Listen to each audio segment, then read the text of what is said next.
Nature is the ultimate artist, but sometimes it creates masterpieces so bizarre and breathtaking that they challenge our understanding of reality. They are the places where the law of physics seems to bend, where colors become impossible, and where the landscape looks less like Earth and more like a fever dream or a distant alien moon. We call these surreal because they evoke a sense of profound wonder, a feeling that we have stepped out of our world and into another. Today, we explore the masterpiece of the impossible, counting down 10 natural wonders that prove reality is often more imaginative than fiction. Located high in the Andean plateau of southeast Bolivia, at an altitude of nearly 3,700 meters, lies a landscape that defies every standard rule of geography and perspective. Sala de Uyuni is the largest salt flat on Earth, a staggering expanse of over 10,000 square kilometers of thick, while salt crust. It is a remnant of several prehistoric lakes that evaporated tens of thousands of years ago, leaving behind a desert of salt so vast and so flat that it is used by satellite to calibrate their altimeter. To stand in the center of the solar is to experience the level of monolithic grandeur that feels almost impossible for our planet to contend. It is a world where the earth has been stripped of its color, its trees, and its life, replaced by a blinding, crystalline white that stretches until the curvature of the earth hides the horizons. The true surreal magic of Salar de Uyuni occurs during the rainy season, typically between December and March. A thin layer of water, often only a few centimeters deep, accumulates on top of the salt crust, transforming the entire desert into the world's largest natural mirror. During this time, the boundary between the sky and the ground simply evaporates. If the sky is filled with cloud, they are reflected perfectly beneath your feet. If your stars are out at night, you feel as though you are floating in the center of the galaxy. It is a masterpiece of ethereal beauty, creating a visual paradox where you lose all sense of up and down. This white-out effect is so absolute that it produces a sense of profound, silent melancholy, not a sadness born of loss, but a quite overwhelming realization of how small we are in the face of infinite space. The atmosphere of the solar is defined by an absolute crushing stillness, because there are no tree, no bird, and no running water. The silence is so thick it felt like a physical weight against your eyes. This silence contributes to the somber majesty of the landscape. Even when traveling in a 4x4 vehicle, the sound of the engine feel like an intrusion into a sacred, timeless sanctuary. One of the most bizarre features of the South Sea is Incurvacy Island, a rocky outcrop in the middle of the White Sea that is covered in giant century-old cacti. Seeing the green, prickly titan rising out of the flat, white void create a visual contrast so sharp it looked like a digital glitch or a scene from a dream. It is a play where supreme isolations, where the rule of life have been sustained in favor of a geology masterpiece. From a photographic perspective, Sala de Urgini is the perspective playground because the terrain is perfectly flat and there are no landmarks to provide a sense of scale. The human eye becomes easily deceived. You can take photo where a toy dinosaur appears to be chasing your friends, or where people seem to be standing on top of the giant coffee mug. While the photos are fun, they speak to a deeper brooding tensions within the landscape. The fact that here, our human senses are fundamentally unreliable. The salad doesn't just show you beauty, it's for you to question what it will. Today, Salad de Eugenie is not just a wonderful traveler, it is also a site of immense industrial value, containing a significant portions of the world lithium reserve. This is a haunting sorrow in the idea that this pristine, silent mirror might one day be fully industrialized. For now, however, it remains the ultimate destination for those seeking a transcendental experience. It is a place where you can witness the sun rising and setting at the same time, once in the sky and once on the ground, leaving you in a state of staggering wonder. It is a haunting witness to the earth's ability to create visions of heaven out of nothing but salt and rainwater. It's a place where the soul feels as light as the cloud is worked open. Floating in the turquoise expanse of the Indian Ocean, roughly 250 miles off the coast of Yemen, lies an island that looks like it was plucked from the imaginations of a science fiction novelist. Sculpture Island is often called the Galapagos of the Earth, or the most alien-looking place on Earth, and for good reason, separated from an African mainland for over 6 million years. The limestone sculpted sanctuary has evolved in total profound isolation, leading to a biological diversity that defies very standard rule of botany. To step onto sculpture is to experience a jarring, staggering grandeur. It is a place where evolution took a wide turn, creating a landscape where over a third of the plant life is found nowhere else on the planet. The undisputed manner of this surreal garden is the dragon blood tree, Draconoma cinnamomum, shaped like a massive inside-out umbrella or a dense, prehistoric mushroom. These trees do not look like they grew from the soil. They look like they were placed there by a celestial architect. Their thick, tangled branch reach upward in a perfect canopy, designed to capture moisture from the morning mist. But the true mystery lies within. When the bark is cut, the tree bled a thick, crimson resin known as dragon blood. For centuries, this resin was prized by ancient civilizations as a pigment, a medicine, and a tool for magic. There is a haunting, ancient majesty in standing beneath a grove of these trees during sunset, their silhouette standing sharp against the jagged limestone peak, feeling as though you have traveled back in time to Triassic era. The surrealism of sculpture extends far beyond its famous tree.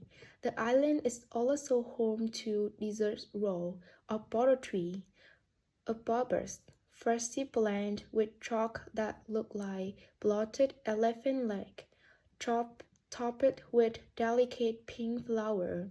The trees cling to the sheer, sandbaked cliff of the Harji mountain, thriving in conditions that would wither any other life form. There is a somber, reluctant beauty in seeing this strange, pink cloud toward rising out of the great rock. The island topography is equally bizarre, featuring vast, blinding white sand dunes as Kalansiger and hidden immersed green lagoon that seem to evaporate into the sea. The atmosphere is defined by a heavy primordial silence broken only by the wind whistling through the limestone canyons and the calls of endemic bird. What makes sculpture so uniquely melancholic and profound is its extreme vulnerability. Despite its rock appearance, the island is a fragile ecosystem caught between the forces of climate change and the political instability of the region. There is a blurring tension in its beauty. It is a paradise that is both breathtaking and precursorily perched on the edge of the modern world. The grandeur of sculpture lies in its defiance. It is a world that has thrived for millions of years without the interference of the mainland, creating a biological masterpiece that feels utterly other. Today, visiting the culture is a journey into the unknown. It remains one of the most difficult and rewarding destinations for those seeking a truly transcendental connection with nature. It is a place that forces you to expand your definitions of what is natural. It is a haunting witness to a creativity of the earth when left to its own device in the dark. Sculpture is more than just an island. It is a surreal poem written in red chalk and stone, a reminder that the most beautiful gardens in our world are often the ones that were never meant for us to find. Its Sala de Ujuni is a glimpse of a cold, white heaven. Then the Danaki depressions in northern Ethiopia is a vivid, swirling vision of a geological purgatory, located in the Upper Triangle, where three tectonic plates are slowly tearing away from one another. This is one of the lowest, hottest, and the most inhabitable place on the planet. It is a land of extreme, sitting more than 100 meters below sea level, where temperature frequently soars past 50 degrees Celsius, 122 degrees Fahrenheit, but it is not the heat that draws the eye, it is the staggering, kaleidoscopic grandeur of a landscape that looks like it's belonging on the surface of a distant, volcanic moon rather than our own Earth. To step into the Daniki is to witness the earth in its most raw and violent state, a masterpiece of primordial beauty that feels both alien and dangerously alive. The heart of this ceruleum is found at Dalor, a terrestrial hydrothermal feed that defines very expectations of natural color. Here, the ground is a chaotic tapestry of neon yellow, electric green, and deep rusted red. They are not the color of life, but of chemistry, the result of subterranean magma hitting groundwater that's raised to the surface, dissolving massive deposits of salt, sulfur, potash, and iron. The resulting landscape is the forest of miniature salt geysers, acid spawn that simmer with a lather, oily scenes, and delicate egg-cell crust that's high boiling pool of toxic brine. There is the brooding tensions in the air, thick with the acrid sense of surface, reminding every visitor that this beauty is as deadly as it is breathtaking. It is a place where the crust of the earth is so thin that the planet's internal organs seem to be spilling out onto the surface. The atmosphere of the Donaki depressions is defined by a little, staggering isolation. In the distance, the Ether Alley volcano, known as the Gateway to Hell, glows with a permanent lake of molten lava, casting a red hue over the salt plain at night.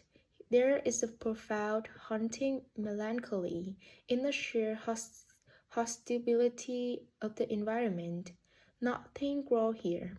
The water is too acidic to drink, and the air is often too toxic to breathe without protection.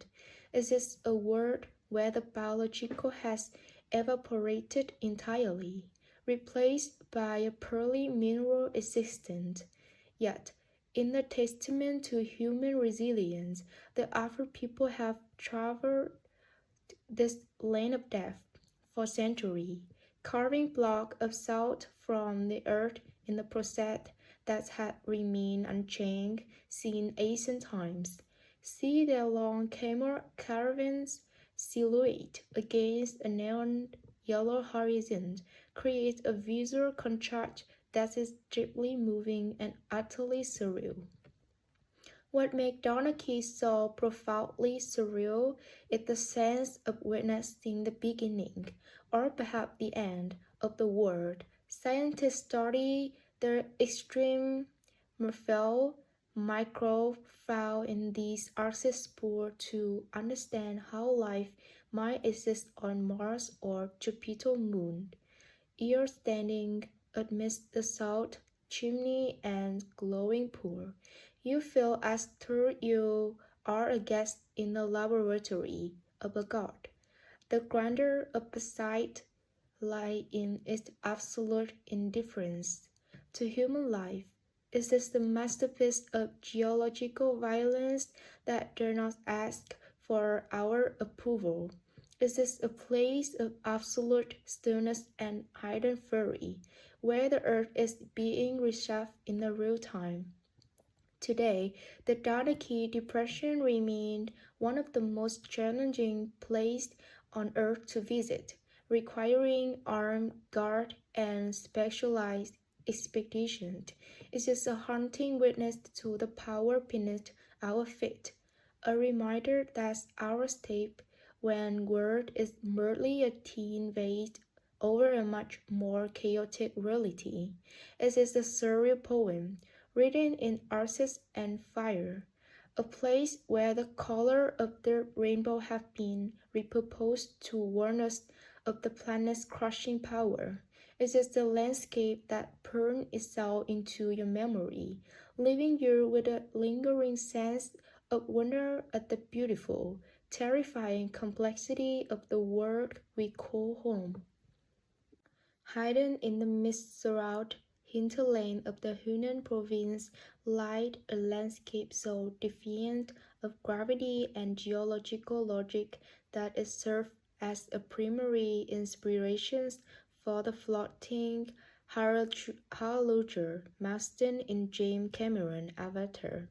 Janchuje National Forest Park is not merely a forest of trees, but a sprawling, vertical forest of stone, a labyrinth of more than 3,000 crusade sandstone pillars that piece the heaven like the finger of a buried titan. Some of the pillars tower over 1,000 feet into the air, their narrow jut form appearing so fractured that so immense that they challenge your very understanding of what the earth is capable of holding. To stand at the edge of one of its many precipices is to experience a level of monolithic grandeur that feels entirely other, as if you have stepped through a portal and onto a distant, alien moon. The surrealism of Jane Churchy is most profound when the weather turned humid, because the region is moist year-round. The valleys are frequently filled with thick, ethereal sea of cloud when the mist whirlwind is settled around the bases of the pillar, cutting them off from the forest floor below. From the high viewpoint of the Yuanji or Tianji mountain area, the tops of the pillar appear to be drifting in a white, weightless void. There is a dreamlike floating stillness in this sight. The mountains seem to have evaporated their connection to the ground, becoming islands of stone substantiated in the sky. This is the moment when the boundary between mist and reality dissolved. You can find yourself in a state of staggering wonder, waiting for a winged creature to emerge from the fog. The geological history of the pillar is the masterpiece of sculptural violence. Over 300 million years ago, this entire region was submerged beneath a vast ocean. Through a series of tectonic shifts and the relentless force of physical erosion, not the chemical dissolution typical of limestone karst. The sandstone was carved into the narrow vertical column. The result is a landscape defined by profound judge dissolution, and one of the most iconic peaks, the 3,500-foot southern sky column, was officially renamed Avatar Howluger Mountain in honor of the theme, a nod to the fact that John Gertie's beauty is so surreal it required a fictional word to help us describe it. There is a brooding tension in the height. The pillars look like they are standing their weight on the smallest possible surface, progressively enlarging toward the top, a structure that feels fundamentally unsustainable that has endured for millennia. The atmosphere of the park is further enriched by its dense, vibrant greenery. Thousands of species of plants cling to the narrow ledge and vertical crack of the pillar, creating splashes of emerald that contrast sharply against the grays and orange hues of the stone. Below the peak, the golden wave stream winds through quiet, shadowed valleys, where the air is cool and the silence is absolute, save for the arsenal core of the macaque. This creates a somber, sacred melancholy, the feeling of being in a primordial sanctuary that was never meant for human habitation. The grandeur of the peak above is balanced by the stifling gloom of the deep ravines, where the sun rarely reaches the forest floor, making the entire park feel like a multi-layer world of shadow and light. Today, Zhangjiajie is the UNESCO World Heritage Site and a global icon, yet it remains a place of profound reflection, even with the modern additions of the world's tallest outdoor elevator and sweeping cable car. The sheer scale of the landscape humbles every visitor. It is a haunting witness to the power of water and time to reshape the world into something unrecognizable. John George is more than just a mountain range. It is a surreal poem in stone, a reminder that nature is the ultimate storytelling, capable of creating visions of the impossible right here on earth. It is a place where you can walk among the clouds and realize that the most beautiful world aren't found in movies, but in a silent, floating cathedral of the deep forest. Deep in the heart of the Navajo Nations in Arizona, the desert floor hides a secret that defies the ridges, unchanging nature of rock. Antelope Canyon is not a mountain or a vast valley, but a slot canyon, a narrow, winding cathedral of sandstone carved by the invisible hands of time and water. It is a place where the earth seemed to have evaporated its solid form, turning into a flowing, liquid masterpiece of orange, red, and violet curve. To walk through its twisting corridor is to experience a level of staggering grandeur that felt like being inside a giant, petrified way than standing in the desert. It is the ultimate testament to the power of patience, where the softest element, water, has conquered the hardest stone. The atmosphere of Antelope Canyon is defined by a profound, ethereal stillness, but one that is occasionally broken by phenomena that look like a miracle from another world, the God beams.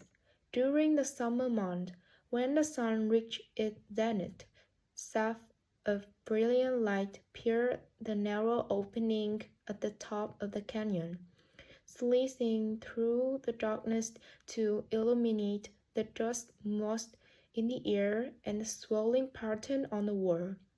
In the moment, the canyon felt less like a geological formation and more like a sacred sanctuary. There is a stifling, that beautiful gloom in the shadow of the lower canyon, contrasted with a blinding, heavenly pillar of light in the upper canyon. It is the landscape that feels fundamentally surreal because it changed every minute. As the sun moved, the color of the world shifted from a fiery gold to a deep, melancholic purple. The story of the canyons is one of sculptural violence and haunting beauty. The Navajo name for the upper canyon is the shade Big Honey Lily, which means the place where water runs through rock. For millions of years, flash flood have brought through the narrow split, carrying sand and debris that acted like a high-speed scalp, polishing the Navajo sandstone into the smooth, flowing wave we see today. There is the brooding tension in this history. While the canyon is the masterpiece of tranquility today, it was born from chaos. This danger remained in reality.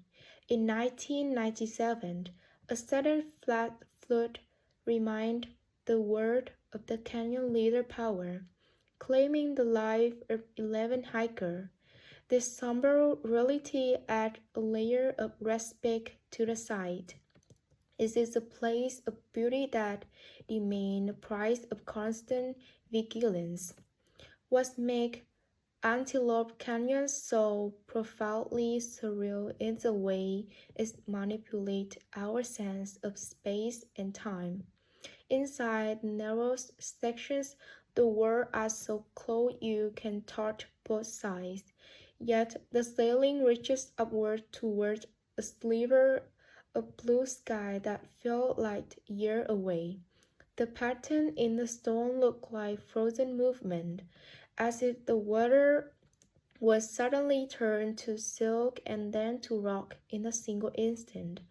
There is a haunting, desert melancholy in the way the wind whispers through the curve, a sound that a neighborhood believed carried the spirit of the land.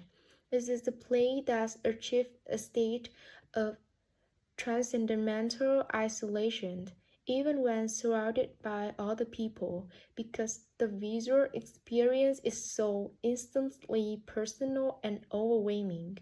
Today, Antelope Canyon is one of the most photographed locations in the world. Yet no camera can truly capture the stretching wonder of being physically present within its world. It is a haunting witness to the fact that even the most desolate deserts hide a source of incredible complexity. It serves as a reminder that the most beautiful things in nature are often hidden beneath the surface, waiting for the right moment and the right light to reveal themselves. Anna Antelope Canyon is a surreal poem in sandstone, a place where the earth has learned to dance in the dark, leaving behind a legacy of light and stone that will continue to flow long after we are gone. In the desolate, sun-scorched expanse of the Black Rock Desert in Nevada, there exists a structure so bizarre and vibrant that it looks like a prop from a high-budget science fiction film.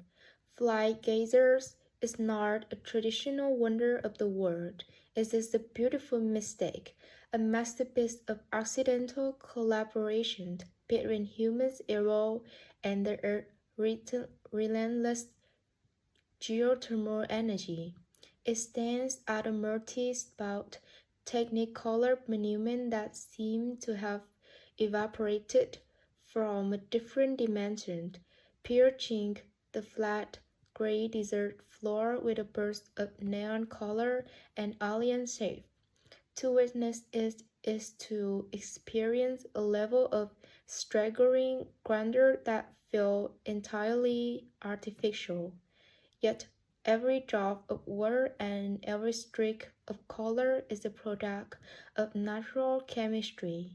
The story of the curse or the origin of this site is one of ironic misfortune. In 1916, settled through a well here in the hope of finding water for irrigation in the parched desert. However, they struck a geothermal pocket where the water was nearly boiling, reaching temperature of 93 degrees Celsius, making it useless for farming. The well was abandoned, but nature was not finished. In 1964, a second attempt at drilling for geothermal power source also failed, as the water wasn't hot enough for energy, but was too pressurized to be constant. The second failure created the opening that allowed the geyser to begin its slow, sculptural ascent. There is a broadening mechanical tangent in its birth. It is a wonder that was never meant to be, a result of humans breaking the skin of the earth and being unable to heal the wound. The visual impact of Fly Geyser is defined by a profound, kaleidoscopic surrealism. Over the decade, the mineral-rich water has deposited calcium carbonate, creating multiple mounds that now stand several feet tall. But is it the color what truly haunts the imagination? The mounds are dropped in billions shades of neon green, mustard yellow, and deep blood red. These colors are not from the mineral themselves, but from thermophilic algae, microscopic organisms that thrive in the extreme heat of the geyser water. There is a haunting, biological majesty in this. The, the geyser is essentially a living, breathing sculpture, its colors shifting and growing as the water flows over its terraced slope. It looked less like stone and more like a cluster of alien organs, pulsating with life in the middle of the deaf wasteland. The atmosphere around fly geysers is one of absolute sacred isolation because it is located on private land currently owned by the Burning Man project. It has remained largely hidden from a ravage of mass tourism. This has preserved a stifling primeval gloom that settled over the desert at dusk. When the stream from the geyser raced into the cool Nevada air like a ghostly shroud, there is the melancholic beauty in its saluted. It is a masterpiece that's performed for no one, a constant fountain of scalding water and vibrant color in a landscape that seemed to have forgotten to the concept of life. The sound of the constant splashing against the mineral mouth creates a rhythmic, hypnotic white noise that makes the modern world feel hundreds of miles away. Today, Fly Geyser stands as a surreal poem about consequence. It is a reminder that even our fellow can, over time, be reclaimed by the earth and transformed into something of incredible beauty. It serves as a haunting witness to the power of geothermal energy and the resilience of life in extreme environments.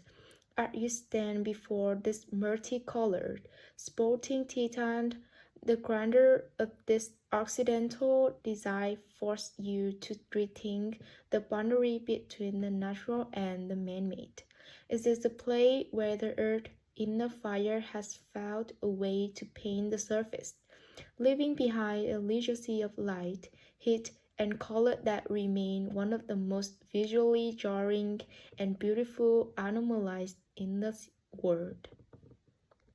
In the vast, shifting sands on the Karakun Desert, there is a place where the earth has opened a burning mouth that refused to close, formerly known as the Divergence gas cluster. This 70-meter wide abyss has been roaring with an internal orange fire for over half a century.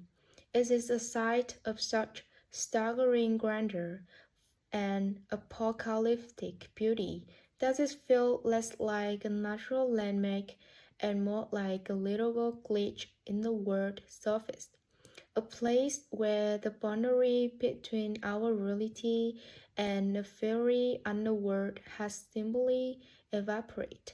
To stand at each edge in the middle of a pitch black desert night is to experience a level of bloody tension that is both terrifying and hypnotic. The story of the door to hell is a masterpiece of ironing misfortune and human miscalculation. In 1971, when Turkmenistan was still part of the Soviet Union, engineers began drilling for natural gas in this very spot. During the operation, the ground beneath the drilling rig suddenly collapsed, creating a massive crater and releasing clouds of methane gas. Fearing that the poisoned fume would endanger nearby village, the engineers made a decision that would change the desert forever. They set the gas on fire, expecting it to burn out a few weeks. That was over 50 years ago. There is a haunting, somber irony in this. A project meant to harness energy for the future instead created a permanent, uncontrollable monument to our inability to master the Earth's hidden force. The visual impact of the crater is defined by a profound infernal surrealism. During the day, it looked like a massive jackal scar in the earth, but at the sunset, the door to hell truly come alive. The orange glow invisible from mile away, turning the horizon into a haunting, golden haze. Inside the pit, hundreds of individual fires dance along the walls and floor, forced by endless supply of gas rising from the depth. The heat is so intense that you can only stand at the rim for a few minutes before the air feels like it is burning your lungs. There is a stifling, primeval gloom in the contrast between the freezing desert wind and the scaring blast of the crater grave. It is the place where the grandeur of fire is stripped of its warmth and revealed as a raw, destructive power. What makes that desert so profoundly surreal is the absolute isolation of its setting. There are no fences, no gift shop, no guardrails, just a roaring, 20-meter deep pit of fire in a silent sea of sand. This creates a state of transcendental dread, a feeling that you are a witness to a secret that the earth never intended to reveal. Scientists who have descended into the crater in his resistant suit discovered extremely bacteria living in the flame, suggesting that even in hell, life finds a way. Just add a layer of haunting, biological majesty to the site. It is a laboratory of fire where the rules of living world are pushed to their absolute limit. Today, the door to hell remains one of the most mysterious and visually jarring locations on the planet. Governments have periodically discussed extinguishing the flame to preserve the valuable gas. Yet the fire continued to burn, a haunting witness to a short-term solution that's become an eternal reality.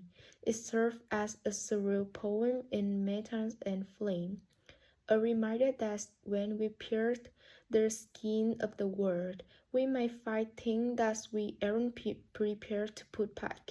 As you watch the flame lick the desert sky, the grandness of the crater humble you. It is a reminder that some door, once opened, can never truly be closed.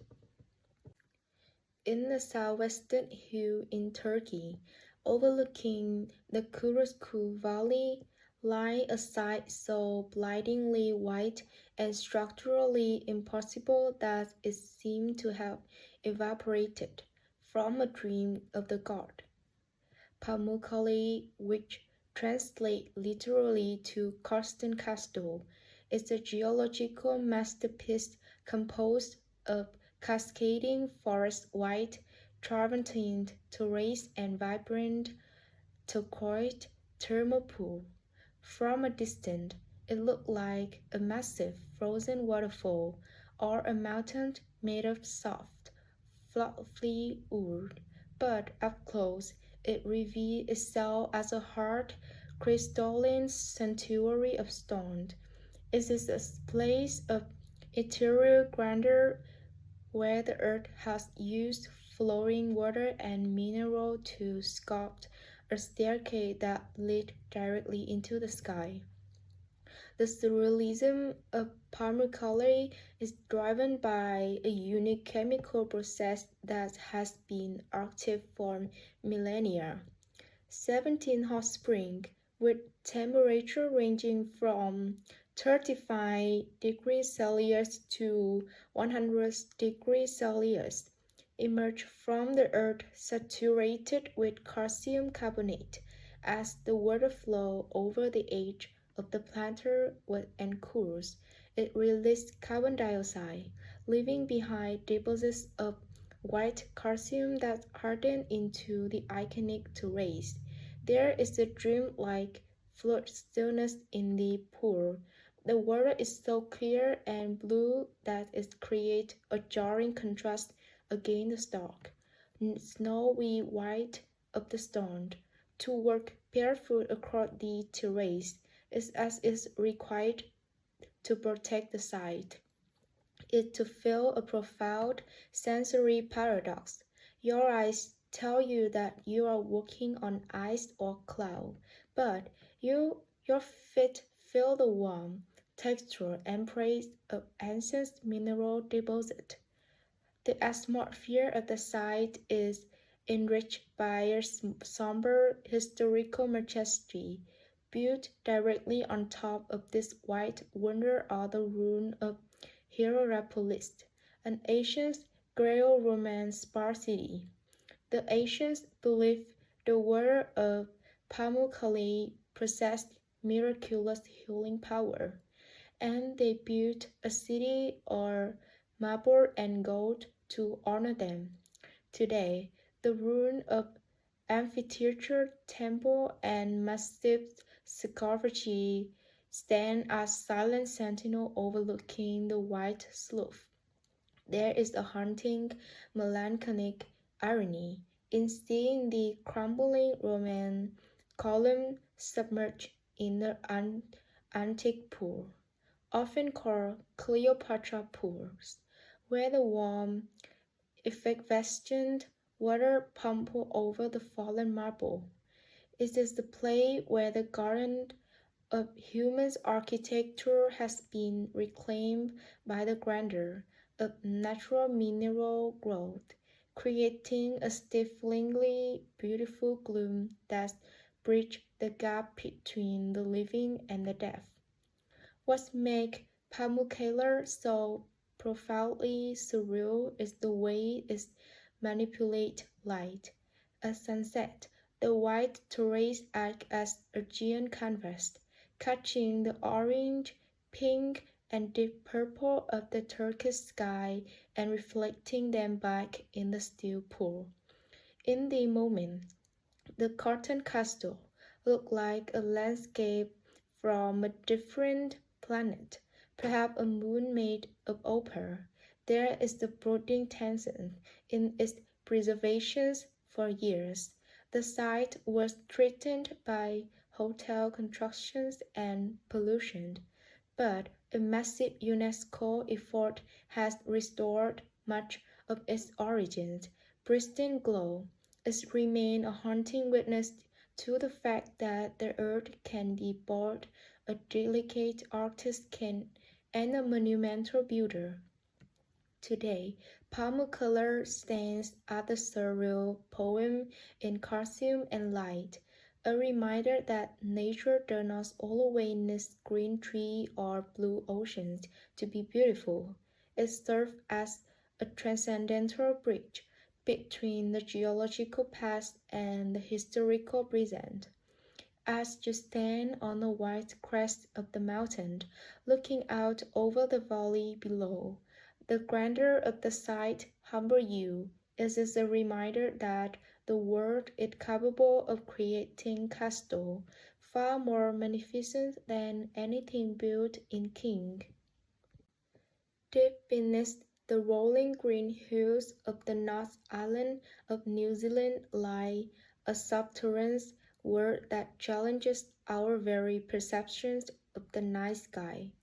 The Waitomo glowworm caves are vast, echoing labyrinth of limestone, carved over millions of years by the relentless flow of underground river. But it is not the stalactites or the massive cathedral chamber that make this place world famous. It is the presence of the Arachnocampus luminosus, a species of glowworm found nowhere else on Earth. To enter the cave is to experience a level of staggering grandeur where the darkness of the deep earth has been evaporated by a silence, cold, and ethereal blue light.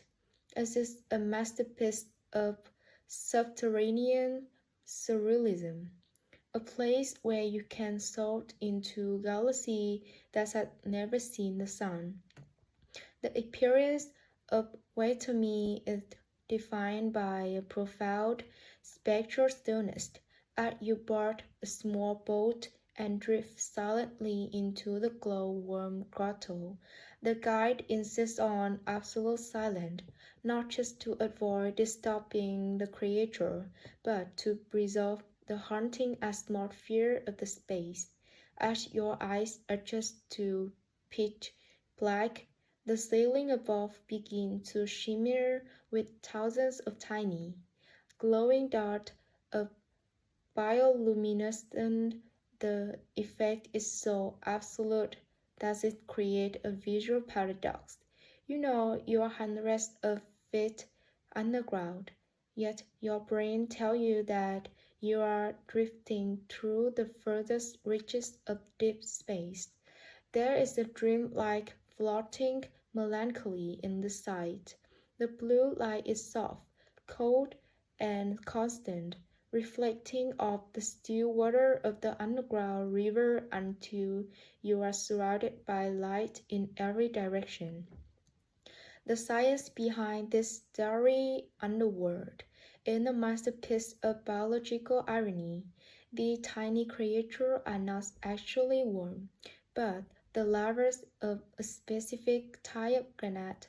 To catch their prey, they spin long, sticky silk thread that hung from the case ceiling like beaded curtain of translucent slime. The glow produced by chemical reactions in their tail is the latter lure, designed to attract insects who mistake the blue light for the sky or the star. There is brooding tension in this beauty. What we perceive as a romantic celestial vision is actually a sophisticated subterraneous trap. Each star is a hurried predator waiting in the dark. This realization adds a layer of haunting, primal majesty to the cave. It is a landscape that is as dangerous as it is breathtaking. What makes Waitomo so profoundly surreal in the way it collapsed the scale of the universe. In the cathedral chamber, renowned for its world-class acoustic, the silence is so heavy it feels like a physical presence. Standing in the dark, watching a galaxy that exists inside a mountain, you feel a sense of transcendental isolation. It serves as a haunting witness to a creative alive in the absence of light. For the local Maori people, the cave have long been a place of spiritual significance, and the first discovery by Chef Tan Tinoro in the 1990s was an art of courage into the realm of spirit. Today, the grandeur of the cave is protected by a careful balance of tourism and conservation, ensuring that the staggering wonder of the grotto isn't extinguished by the modern world. Today, the Waitomo glowworm cave remains a surreal poem in bioluminescent, a reminder that the most beautiful light in our world are sometimes found in the darkest corner.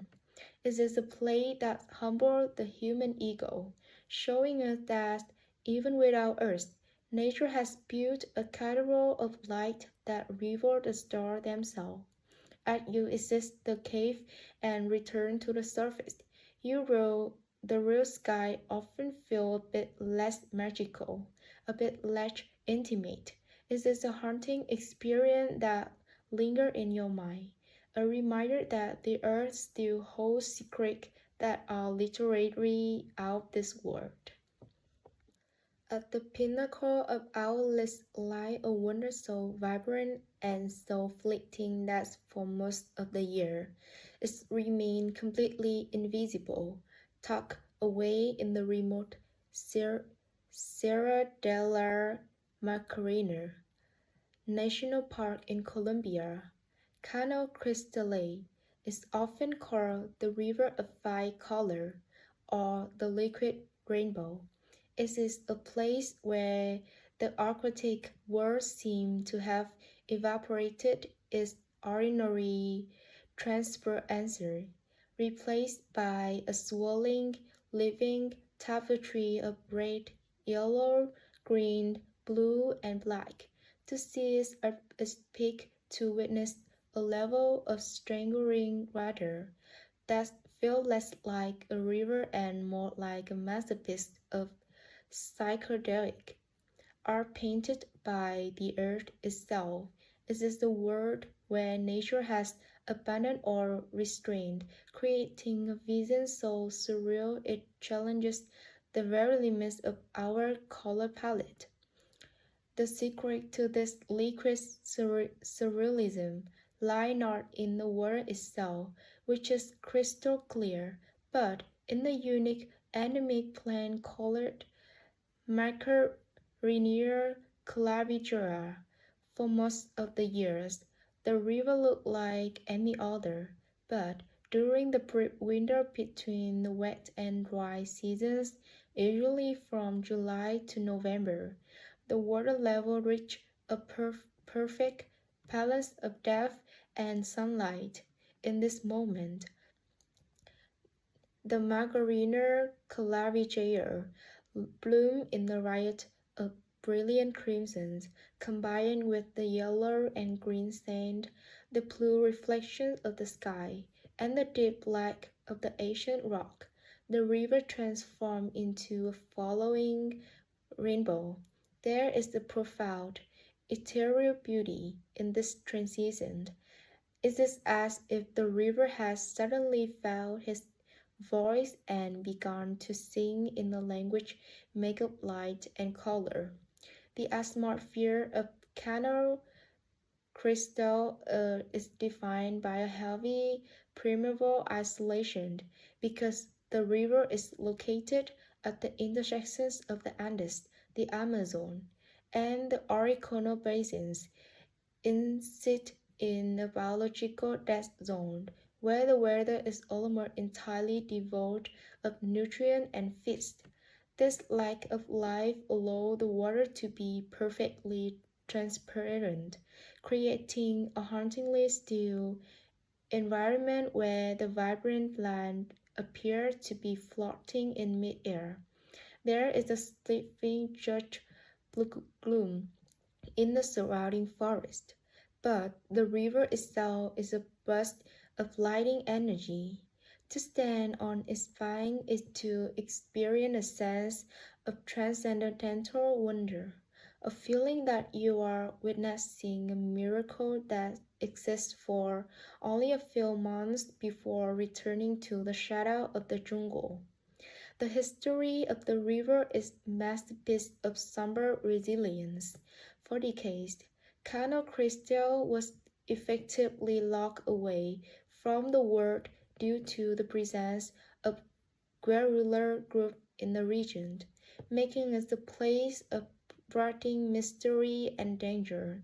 This enforced isolation preserved the river's pristine state, but it also created a haunting sorrow, a wonder that was too beautiful to be seen and too dangerous to be reached.